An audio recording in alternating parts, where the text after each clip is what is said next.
twagala amasannyalaze ku mpigi kunene tukoye embeera embi. Bwe batyo abatuuze b'e Kalagala mu disitulikiti y'Empigi bwe balabise nga beekomyemu okutaaka nga bawakanya eky'amasannyalaze okuvaako kati emyezi 2.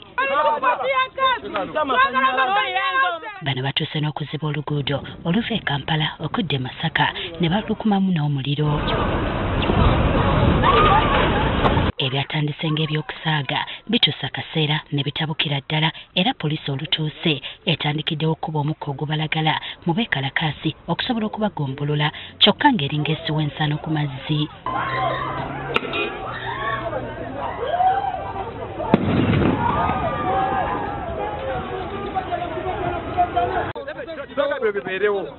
Tosobola mukontrolinga nga muntu anyiize awo omusolo neojaga olumukomeza omugazi ajaga makasala ava ogenda eri abantu sente bawa omisolo wabula ebintu byabwe bifa bizinesi zaabwe zifa abamasaluuni abatunda amata abatunda yogati abasupamaketi ebintu byabwe bifa bakozesa amasannyalaze kyokka enkeera mujja kujja mubajjeko omusolo.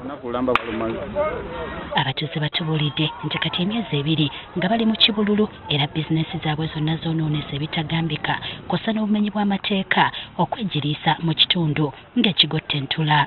Abatuuze bali mu nzikiza mu Kalagala tulina obubbi awali ekisikiza omubbi we yeeyuna abantu balabi bakooye ne bagamba nti osanga lino lirina abeera eddoboozi. Ndi mukyala wa saaluuni bakasitoma batuyitako buyisi tumaze omwezi mulamba tetukola. Abatuuze bano ababadde beegattiddwako abakulembeze baabwe okuli bakansala ne mmeeya wa Mpigi Town Council David Mutebi batubuulidde nti bamaze ebbanga nga beekubira endulu ku bikikwatako nti transformer yaabwe yafa kati emyezi 2 emabega kyokka nga mpawo kuyambibwa kwonna kwe bafuna.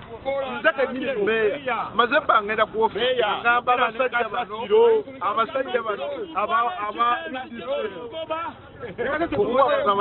abantu balina firiji zaabwe balina saaluuni. Nyina bunyala bwange budibiddemu bwepeerera abaana bange kati nabafeesi yonneeyo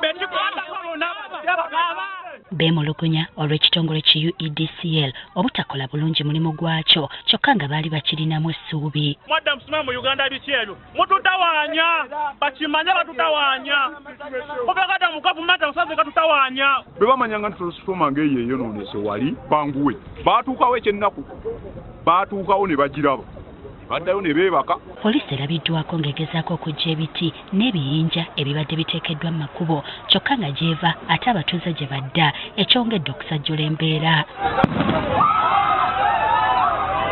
Akulira ebikwekweto mu poliisi ya Katonga Batambuze avumiridde ekikolwa ekikoleddwa abatuuze n'ategeeza nti nga poliisi bakubeerawo okuzza embeera mu nteeko. babayitire abakulembeze balaba bongedde namu bakakane naye basigala betuvaawo bongera bintu kiringa batawulira tetusobola kkiriza ekyo kubeerawo abantu balina okusigala mu mirembe gyabwe baba gye buvuddeko ekitongole ekivunaanyizibwa ku kubunyisa amasannyalaze mu ggwanga Uganda Electricity Distribution Company Limited kyategeeza nga bwe kikyalina okusoomooza mu nzirukanya yakyo ey'emirimu olw'ensonga nti we kyatandikira kyasanga transforma ezisinga zikaddiye nga n'endala zaafa dda nga y'ensonga kanaaluzaala lwaki amasannyalaze ensangi zino gavaako ekisukkiridde. Ate batukuba amasasolo babalesa amasannyalaze